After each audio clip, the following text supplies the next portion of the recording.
We know it can be challenging sometimes to study at the same time as work and other commitments, and so it's worth just spending a few moments thinking about how to plan your studies. So first of all, looking then at the weekly process of studying, each module that you study will be divided into a number of units, and each of those will last for 1 week. In each unit, it starts off with a section which is called Key Questions and Outcomes, and this section looks at the overall purpose of the unit, so that's a good place to start to get a sense of what each week will involve. Looking then at what's actually in each week in terms of activities, first of all, there'll be some reading to do, and the first and in a way the most simplest form of reading is the reading that we've written for you, the text that we've written for you, which makes up each unit. And this is a guide to the theme for that week. And you can think of this text, this reading material, as being a bit like the lectures that you might attend if you were going to a course on the campus. So this introduces the theme of the week and helps to orient you towards it. We always, by the way, produce a full PDF version of the module text on a week-by-week basis, which you can print off or download, and that gives it to you all in one place. So that's the first port of call in terms of getting to know the module. Secondly, week by week, there will also be what we call core readings to carry out, and these will be usually about 3 journal articles or chapters from books, which will introduce you in a bit more depth to the themes within the module. So the aim is that during the week, you will bit by bit work through these core readings. Then the next component for each week will be usually another activity of some kind.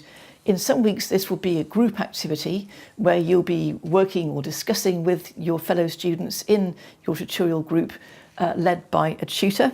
And there's a bit more guidance later on in this unit about how those will work. Other times the activity might be a written piece. And the key point really about both the group activities and the written pieces is that they've been designed to help you not only with learning the content of the module and thinking about the module, but also, crucially, with preparing you for the end of module assignment. And so it's very important to engage fully with those group activities and with those written pieces.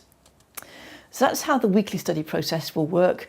There'll be some reading to do within the module itself. That's unit 1.1, 1.2 and so on. There'll be the core readings week by week, and then there'll also be a group activity of some kind. So to look now at some tips to help out with this weekly study process. First of all, before the module starts or shortly before it begins, it's worth doing a couple of things. First of all, just looking out for the orientation material which introduces each module and which sits at the top of the module page, and it's worth reading through that before the module starts. And we make sure that the modules are always available for you about 1 week before the actual start date so that you can do this and just prepare yourself. It's also worth, if you have time, going into the core readings list and downloading those readings so that you've got them all handy and can access them easily.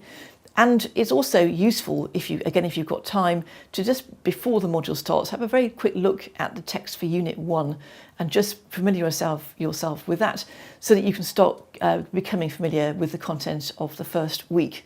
And that will all give you a very good head start to getting going. Then once the module's underway, in terms of tips for managing that, the starting point clearly is the reading for the week. So we suggest that you start by reading through the written text for the week, and that won't take you very long. That should be fairly straightforward. And then you can start to contribute to the group activity if there is one, or to even begin thinking about the written piece if that features in that week. And at the same time, you can be picking up on the core reading and tackling that bit by bit. And if you find that you can't get through all the core reading for a particular week, don't worry, don't panic, but make a note of what you haven't done and what you can come back to a bit later. And also we would say, make a note of the written exercises so that you can know what's coming up and be ready for them. Now, even with that kind of planning and so on, sometimes the best laid plans can go slightly wrong when things intervene in your life or unexpected things happen. So our advice on that would be as follows. It would be to arm yourself as far as you can with a sound plan week by week, and to also have a flexible approach so that you can adjust things if need be, and also to make sure that you know what to do if things get difficult. So finally, to help with that, we would suggest that first of all you draw up a weekly study plan where you've got some slots which you try and protect as far as you can for the study process. That won't always work, but if you've got a plan to start with, that's a very good starting point. Secondly, look ahead so that you know what the key deadlines are that are coming up. And thirdly, if you do run into problems and find that you can't get by week with what you've got to do contact either your module tutor or your supervisor for help, and they'll be able to guide you on what to do through those temporary periods. It's also always better to ask for help rather than simply disappearing or not sharing what you need help on. So those were just a few thoughts about managing the weekly study process. And as you go through the modules, it will get easier and easier, but we hope that these tips will be helpful.